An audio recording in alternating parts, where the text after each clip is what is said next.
Howdy, my name is Alarian, and this is my mod spotlight on Power Converters 2.0.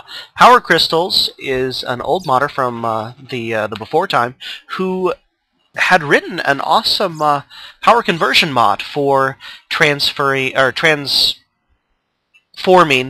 industrial craft and buildcraft power back and forth. I used it quite a bit back in the day, but that mod fell into disrepair, and there were other transformer mods that came out that were either better, the math was more balanced, or whatever. And of course, the big one was that Power Crystals stopped modding for a while. He turned his mods over to other things, to other people, Atomic Striker and a few others, and they were in charge of all of that for a long time. Well, he's back, and he's released a new suite of mods, new versions of several of his old classics that a lot of people really enjoyed, and I'm going to talk about his Power Converters mod. Now, the old Power Converters used to use a single block for each transformer. You had very specific blocks that converted one kind of power one way or the other, and so the recipes were different. He's changed that. It's now much more modular. There's better UI. It's just generally a whole lot better. But the core of all of this is these energy bridges. These are the blocks that do everything. And the energy bridge is crafted as follows. It's a fairly expensive block. It uses a diamond at the core and some gold and redstone and glass, and you get an energy bridge. When you place an energy bridge, it has this crazy UI that shows you what's connected to each of its faces. One of these energy bridges can connect to something on all 6 faces, and it can do stuff with all 6 of those faces at once, and we'll get into that. This down here is a percentage charge, just how much juice is internal to its little buffer, and then some details on what's going on in there, and we'll talk about that. But by itself, the bridge isn't very useful because it has to have stuff to bridge between. And so you start looking into consumers and producers. A consumer is something that takes in energy, and a producer is something that spits it back out again. So the Buildcraft consumer is made with a basic Stirling engine, the little cobblestone engine that we all know how to make with Buildcraft, and 4 gold in the corners. And that makes a Buildcraft consumer. That, when placed next to an energy bridge, will allow you to input Buildcraft power. The producer is made out of a consumer, and this is true with all of the consumers. You can turn a consumer into a producer, and you can turn a producer back into a consumer, and just craft them together to go back and forth. It's really, really pretty nice that way. But let's show you how this works. When you place a consumer next to an energy bridge, it updates the UI. And it shows that below, down from this bridge, there is a Buildcraft input, a consumer, but it's not connected to anything. So we'll show you a little bit more how that works in a second. It wouldn't be useful if you could only do Buildcraft power, so IC2 has all of its options. Because Industrial Craft uses different voltages, there are different voltages of the consumers, and all 4 voltage ratings are available. So you've got the low value consumer, which is made the same way, except it uses a low voltage transformer. There's the medium voltage, which uses a medium voltage transformer, the high voltage, which uses a high voltage transformer, and the extreme voltage consumer, which is ridiculous and uses an MFSU because there's no such thing as an EV transformer. And this thing will, deal with, thousands of EU a tick. But we've placed a Buildcraft consumer here and a low voltage Industrial Craft producer on the other side. And you see that there is a link. You see how this is yellow instead of red. This is because I have a source of Buildcraft power adjacent to it. And you see how this face is lit up green? That's because it's connected.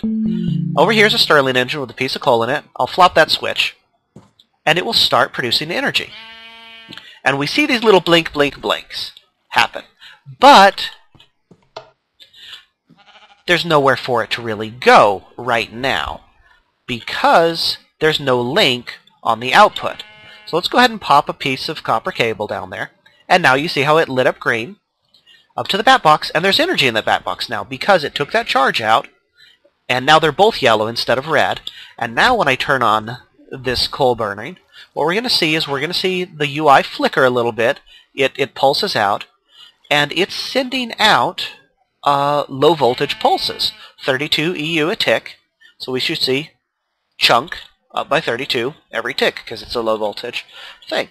And that right there is burning. You know, we've got a basic Buildcraft Stirling engine producing EU.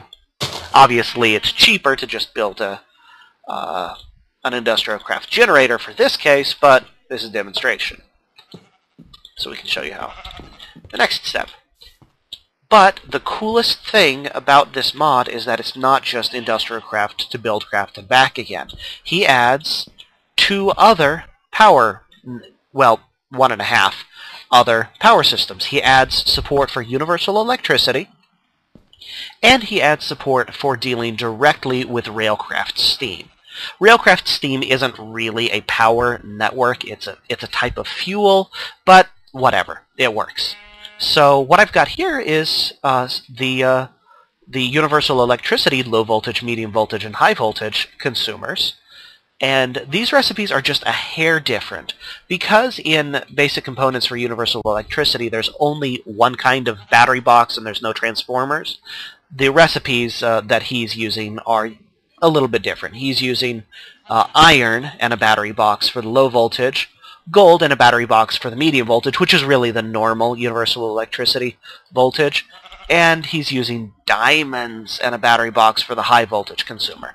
That's a little crazy. I would probably use a transformer to downstep to 120 before doing it, just because that's really kind of crazy, and well, who knows. The other thing is the steam consumer, and that uses a commercial, the iron steam engine from Railcraft. Let's show some of these in action. Over here I've got set up a basic steam boiler here. It's fully heated, it's got a ton of fuel in there, and it's just outputting steam like a maniac. Just a basic solid fuel steam engine. That's going to pipe out into this steam consumer. I hope this is going to work. I've got 2 outputs configured. I've got universal electricity, medium voltage, and Buildcraft set to output. You'll see the Buildcraft producer. Wait a minute, is that a... That had better be a... Let me just make sure. Okay, yeah, it is both outputs. Alright, I'm not hallucinating. So this is a Buildcraft, or a UE output, and this is a Buildcraft output.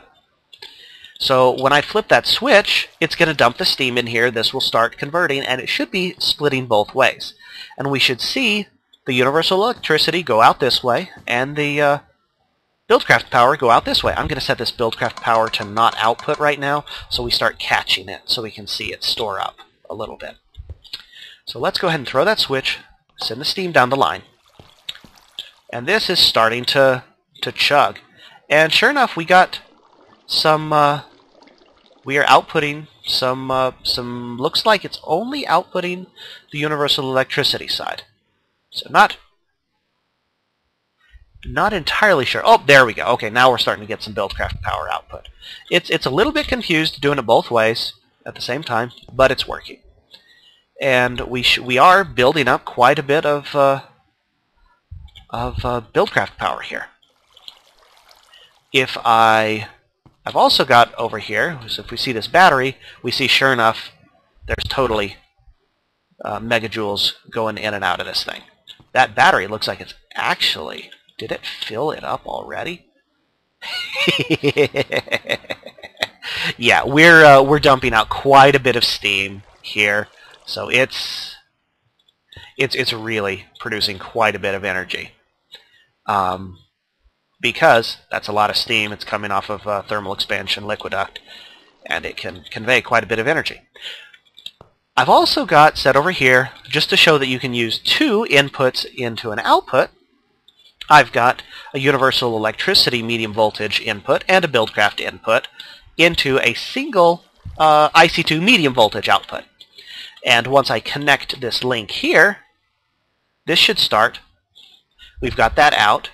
That should be good if we allow, let's go ahead and enable that Buildcraft power to start coming out. So now that that Buildcraft power is coming in, and we're seeing these packets of 128 EU going out because it's saving up. That universal electricity, though, isn't coming through because it's kind of confused. You're not allowed to use two inputs, you see the two green faces here, with universal electricity. This is just a caveat of universal electricity's power system.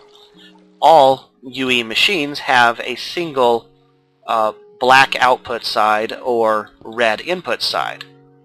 And now this energy is flowing. You can see we've got some juice going through the line. We've got 120 volts, and now if we look at this thing, you see that there is, you know, we do have some kilowattage going into this, and sure enough, the EU is ticking up. If we wanted to say use two sources, I've got just a basic coal generator here. If I take some basic copper wire from universal electricity, grab my wires, and whoa, hello, okay, and change the way. Come on, computer. Change the way this wiring goes through to allow that one to also output. Now we've got both of those sending juice down the wire, and both of them are sending their juice down the wire. We're sending a good bit of energy into this, and it's now going through, and we're getting quite a bit of energy built up that way. So that's just a caveat with universal electricity, since all of their energy consumers can only take from one face that way. But wow, did I not turn off music? I am sorry. Go away. But other power sources can accept multiple inputs. So I've got two conduits linked up into that Buildcraft consumer. And if we just whack this with a wrench and start some lava going into these magmatics, oops, not that way, that way. Kick off some magmatics, get some real energy output here. So this is producing 12 Minecraft joules a second, or a tick. We should see a ton more MJ coming in on this. And that keeps going. So that's about all there is to it. It's very, very simple. You've got these energy bridge blocks and producers and consumers that use the components that are appropriate to their mods, and you can set up some serious power conversion. We are, you know, right now converting coal burnt from a universal electricity, magma burnt in a Buildcraft sort of way, and steam being produced by a oh, looks like we're finally running that steam tank low. Steam produced by a Railcraft boiler, all coming out into this MFE over here for industrial craft, and we could use it for, you know, charging chainsaws or whatever it is silly people do with industrial craft these days. So there you have it. My name's Ilarian. Thank you for watching. Bye-bye.